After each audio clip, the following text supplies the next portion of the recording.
పవన్ కళ్యాణ్పై కొద్దిగా కూడా కృతజ్ఞత లేదండి చంద్రబాబు నాయుడికి. అరే మనం అధికారంలోకి రావడానికి పవన్ కళ్యాణే కారణం, పవన్ కళ్యాణ్ ఆయన అభిమానులు ఓట్లు లేకపోతే మనం గెలిచే వాళ్ళం కాదు అని కొద్దిగా కూడా పవన్ కళ్యాణ్పై కృతజ్ఞత అనేది చంద్రబాబు నాయుడికి లేదు. పవన్ కళ్యాణ్ని పక్కనే కూర్చొని పెట్టుకుని ఆయన పరువు మొత్తం తీసేశాడు. ఎలా పరువు తీశాడు, ఏ విధంగా పరువు తీశాడు అన్నది మీరు వీడియోలోనే చూడాలి. చూసిన తర్వాత మళ్ళీ మనం విశ్లేషించుకుందాం. ఎక్కడి నుంచి వచ్చిందండి హిందూ కుటుంబ విలువలు? ఏదో తేడాగా ఉందండి. మనం ఎందుకు చిన్నప్పుడు అనుకుంటాం పెళ్ళి అవుతానే స్వర్గంలో జరిగింది పెళ్ళి, విడాకులు కూడా కరెక్ట్ కాదు. అది హిందూ ధర్మం కాదా? కలిసి ఉండాలి భార్య భర్త పిల్లలు. ఈ లోన్ ఎక్కడున్నాయి? ఈ సెక్యూరిటీ ఎక్కడుంది? ఫ్యామిలీ సెక్యూరిటీ ఇవన్నీ ఎక్కడి నుంచి వచ్చిందండి హిందూ కుటుంబ విలువలు?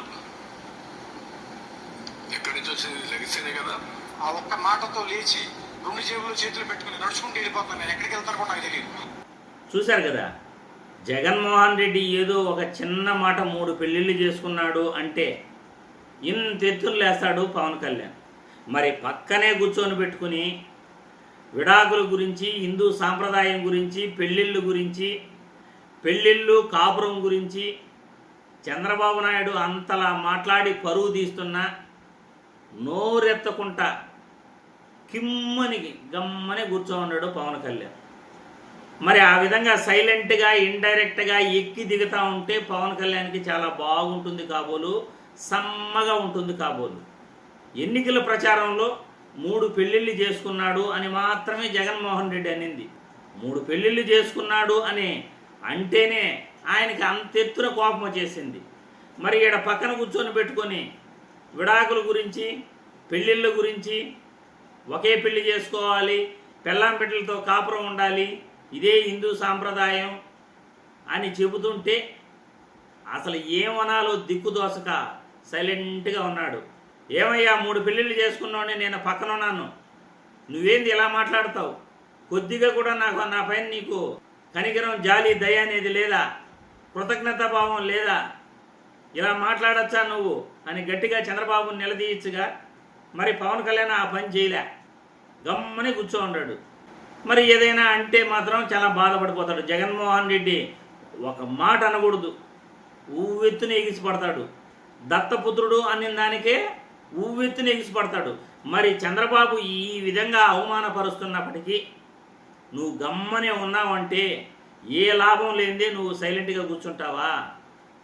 చంద్రబాబు నుండి నీకు ఏ లాభం లేకపోతే ఆయన ఈ విధంగా అవమానపరుస్తున్నా నువ్వు సైలెంట్గా కూర్చుంటావా? నిన్ను పక్కన పెట్టుకుని పెళ్ళిళ్ళ గురించి మాట్లాడుతున్నాడు, విడాకుల గురించి మాట్లాడుతున్నాడు, హిందూ సాంప్రదాయం గురించి మాట్లాడుతున్నాడు. అది పూర్తిగా మీకు విరుద్ధం. పవన్ కళ్యాణ్ గారు విరుద్ధమా కాదా చెప్పండి.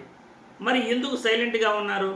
ఒక్కోసారి అలా జరుగుతుందండి, ఒక్కొక్కరి జీవితంలో కొన్ని తప్పవు అని ఉన్న ఫ్యాక్ట్లు చెప్పాలి కదా. నేను ఊరికే ఆ పని చేయలేదు అని ఏదో చెప్పాలి కదా. చెప్పవు. ఆయనకు ఒక్క మాట కూడా ఎదురు తిరగవు. మరి భయమా? ఆయన నుండి నీకేదైనా లాభం ఉందా? మరి ఏ లాభం లేకపోతే ఎందుకు సైలెంట్గా ఉన్నావు? మరి జగన్మోహన్ రెడ్డి ఒక్క మాట అనగానే ఊవెత్తున ఎగిసిపడతావు అంటే జగన్మోహన్ రెడ్డి ఒక్క మాట అంటే మాత్రం నీ కోపం వస్తుంది. చంద్రబాబు నాయుడు పక్కన కూర్చొని పెట్టుకుని ఈ విధంగా సమ్మగా ఎక్కి దిగుతూ ఉంటే చాలా బాగుంటుందా? పవన్ కళ్యాణ్ అర్థం చేసుకోవాలి. ఎవరు ఎటువంటి వాళ్ళు, కొమ్మన లేక పొగబెట్టడం ఎలా ఉంటుంది? చంద్రబాబు గారిని చూసే నేర్చుకోవచ్చు. ఇప్పుడు నీతో ఆయనకు అవసరం లే అలా అంటూ ఉంటాడు మధ్య మధ్యలో. అసలు సందర్భం కాకపోయినా ఆ విషయం సందర్భం అనేది కాదు. పెళ్ళిళ్ళ విషయం, విడాకుల విషయం అసలు ఆయనకి సందర్భమే కాదు. నిన్న లడ్డు కల్తీ నీ గురించి మాట్లాడుతున్నాడు. అసలు విడాకులు సాంప్రదాయం అవసరమా?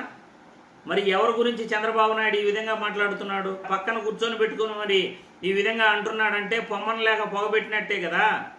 మీరే అర్థం చేసుకోవాలి మరి.